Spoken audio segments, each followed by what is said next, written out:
The following is a tutorial on the annotation and segmentation tools in ScanXm. On the left you can see the Segment tab.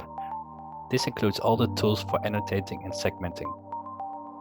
The most simplistic segmentation method is thresholding. We can use the first button to automatically find the threshold in the image. We can also select more than one threshold by specifying that below.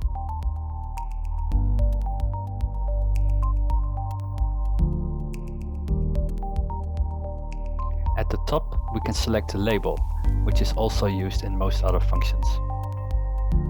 Keep in mind that selecting the color box only changes the color and not the actual label. With the next button, we can replace the label in the image by selecting the one you want to replace. Another way to select thresholds or to update the current threshold is to draw a region. It will modify the threshold to include the selected pixel values. Using the right mouse button, you can also remove pixel values and update the threshold accordingly. If you want a bit more control, you can open the threshold control panel. Here you can use the scroll bar to adjust the thresholds or to enter values manually.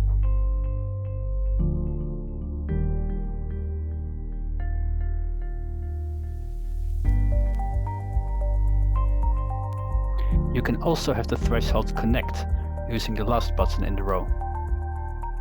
There's also an artificial intelligence tool to automatically segment organs and tissue types. Let me demonstrate this by segmenting the kidneys. You can use this button to show a box that you can adjust to fit the organ you are segmenting. This is not necessary, but does make the artificial intelligence a bit faster. When you're ready, press the Run button to start the AI. For now, it can segment several organs in CT, but I will continue to expand it to include most organs in most medical imaging modalities, as well as tissue types or cell types in digital pathology.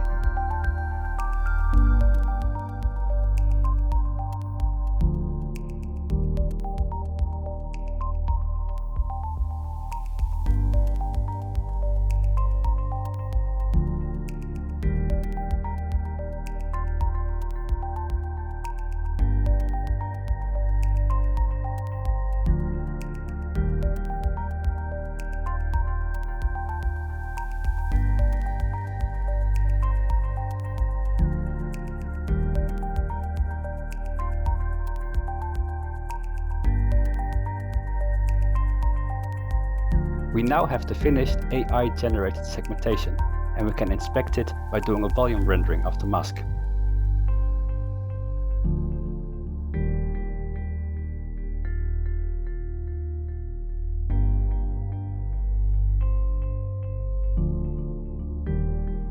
We can also inspect it by scrolling through the slices, and if necessary, we can correct it with the annotation tools below.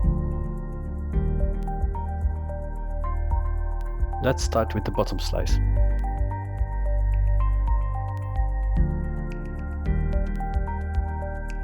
I will now demonstrate how you can do a manual segmentation by roughly annotating the proximal femur.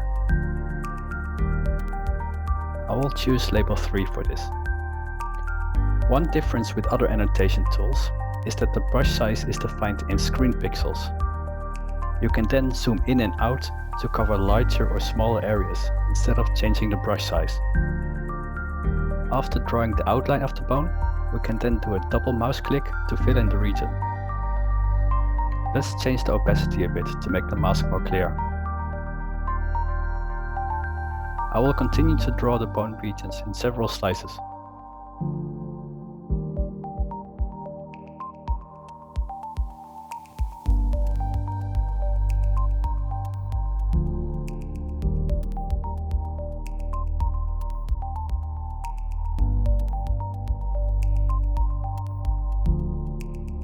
Using the right mouse button, you can remove regions.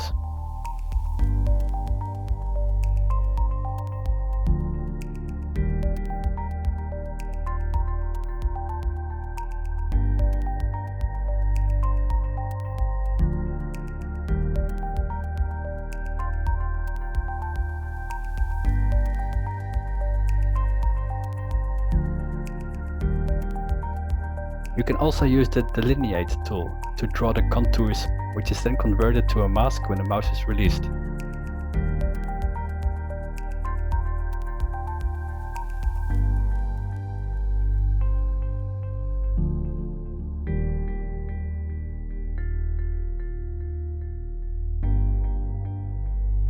Of course, you can maximize the screen if you want a bit more control.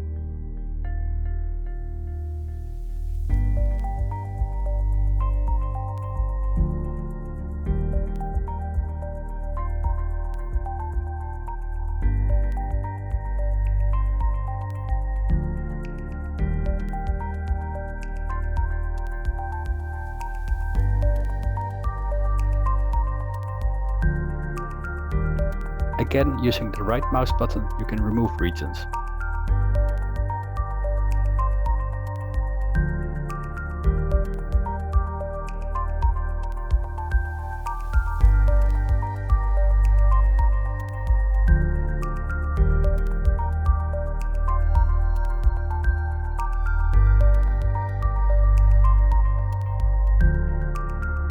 You can also have a look at the other panels to see which slices you have already annotated.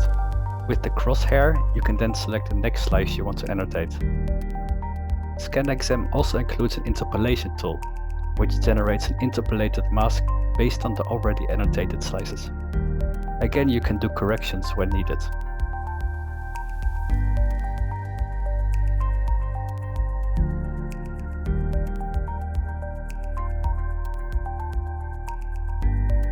At any point, you can run this interpolation for every slice between the already annotated slices to complete the segmentation.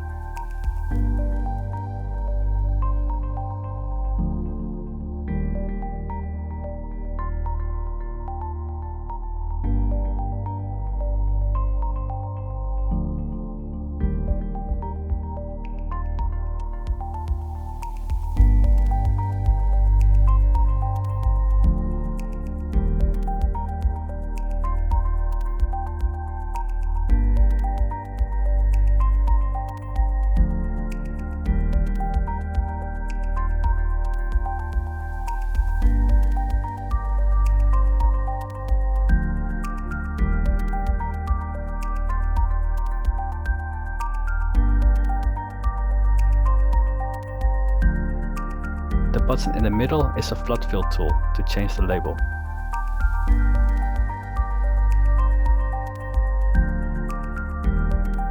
You might also want to do some post-processing. For this we have several standard morphological operators, including the dilation, erosion,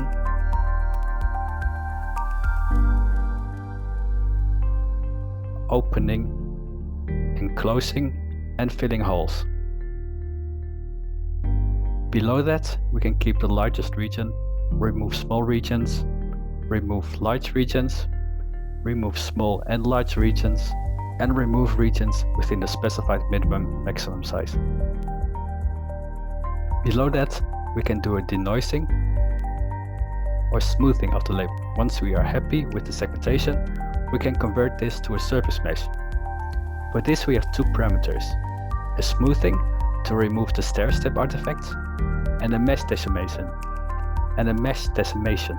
to reduce the number of polygons in the mesh. The first button adds a mesh of the selected label, the second removes this mesh, the third button creates a separate mesh for each label, and the fourth creates a mesh of every label combined while giving the vertices the appropriate color when this is specified below. This concludes the tutorial on the annotation and segmentation tools in ScanXm.